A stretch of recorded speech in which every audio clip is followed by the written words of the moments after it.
Hi everyone, I come to you once again this week as an animation as I'm not actually feeling 100% and therefore I look really tired.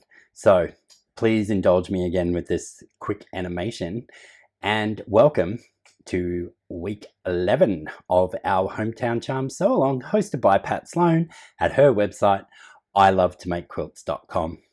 If you haven't done so already, jump over to Pat's website, download this week's free pattern, come back here, and I'll show you how to do it.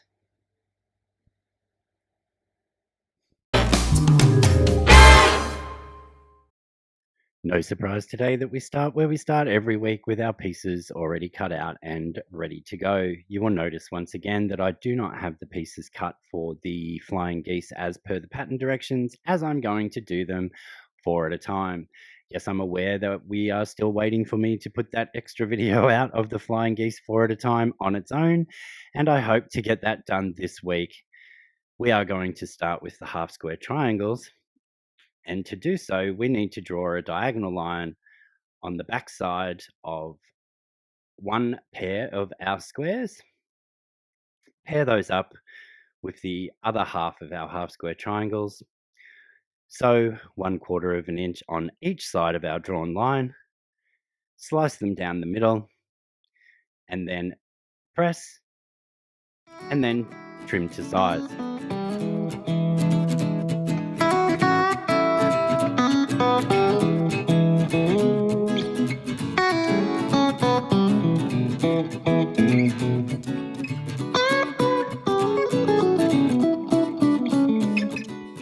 It was at this moment that I realized I had my fabric backwards, but I decided to go with it anyway.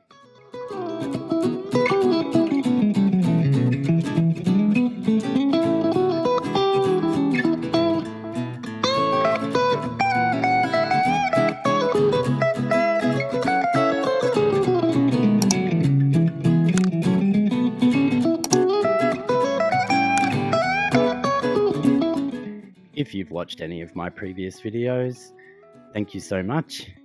If you haven't, why not? Go and catch up on my back catalogue.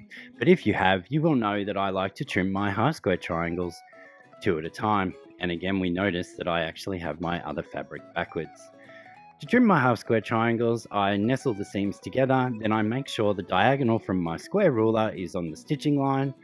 I check to make sure that I have enough fabric outside my required trim down measurement, in this case 3.5. I trim 2 sides, I rotate the block, and then I trim the remaining 2 sides. Yes, this could be easier with a rotating mat, and I do own one. It is just too large for the space I work in when recording these videos.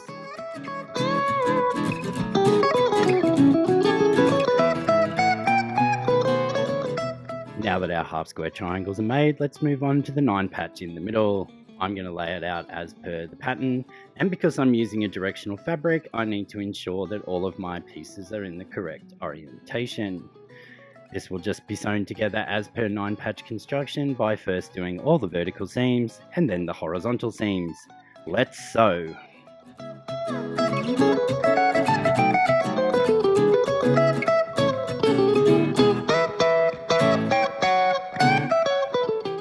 Because I am using batiks for my blocks this week and every week for this quilt, I can just give them a light finger press, and I'll give them an all over press once the 9 patch is fully constructed.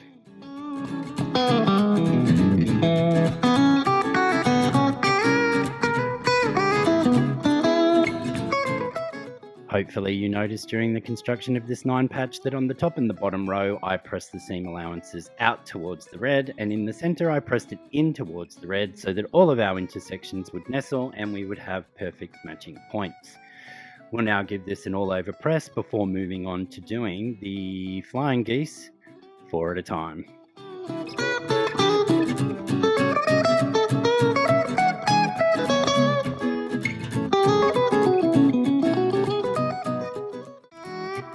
To make your flying geese 4 at a time, you need to start with one large square that is 1 3/4 inches bigger than your finished width of your flying geese, and 4 squares that are 1 1/4 inches bigger than the finished height of your flying geese unit. You then need to take the 4 smaller squares and draw a diagonal on the back of each one. You then take 2 of these 4 squares, place them across the large square in a diagonal fashion, making sure that your line is straight. You then sew 1/4 of an inch on each side of that drawn line across the entire block. You use your rotary blade and a ruler and slice that down the middle. You press each of the peaks up and it will look like a love heart or a cat face. You then get the remaining 2 squares that have the diagonal line drawn and place them so that they go diagonal from the middle of your peaks to the remaining corner on the large square. You then slice that down the middle. You give that all a good press, and then we can trim down the 4 flying geese units either with Creative Grid's Ultimate Flying Geese tool or a standard quilting ruler, and I'll show you how.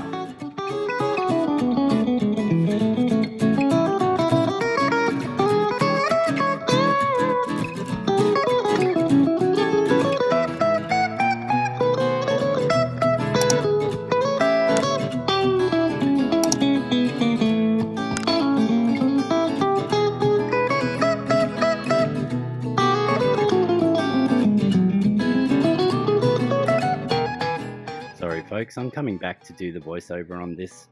I've realized that I only trimmed down using the Ultimate Flying Geese tool in this video. So it is quite easy to use this tool. You find the size that you need, your finished size on the left hand side of the tool, and that gives you a reference line to match up with the peak and trim 2 sides. You then rotate the block and the tool, use that same reference line and trim the remaining 2 sides. Then we can get into full construction of the block as all of our pieces and parts will be made.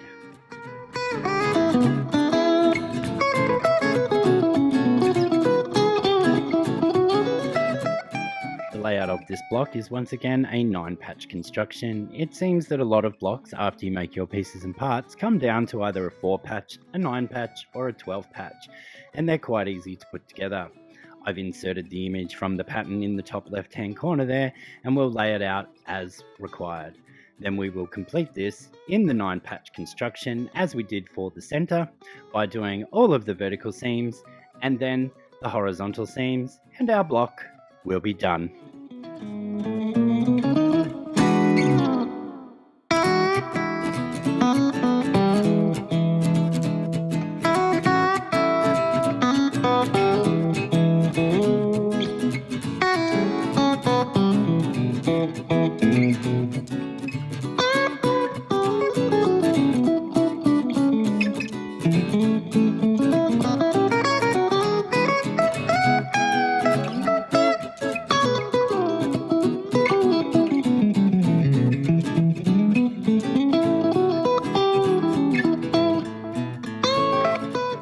So now I'll just give these sections a press before doing the vertical seams, and in this instance, even with the clipping, I'm making sure that towards the center of the block it is pressed out to the corner.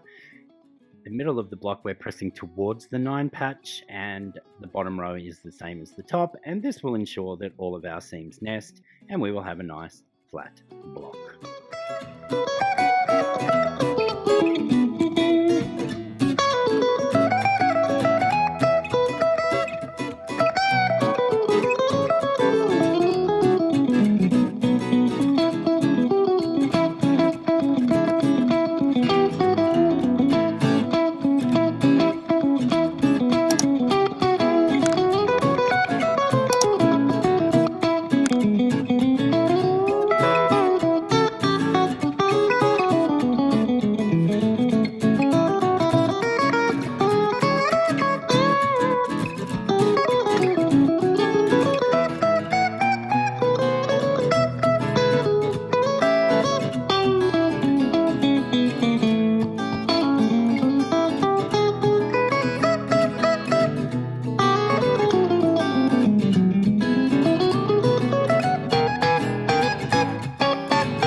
With the final all over press now complete, our block for this week is done.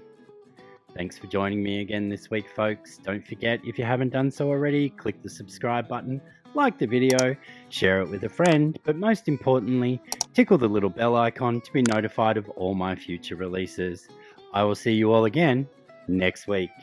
Bye for now.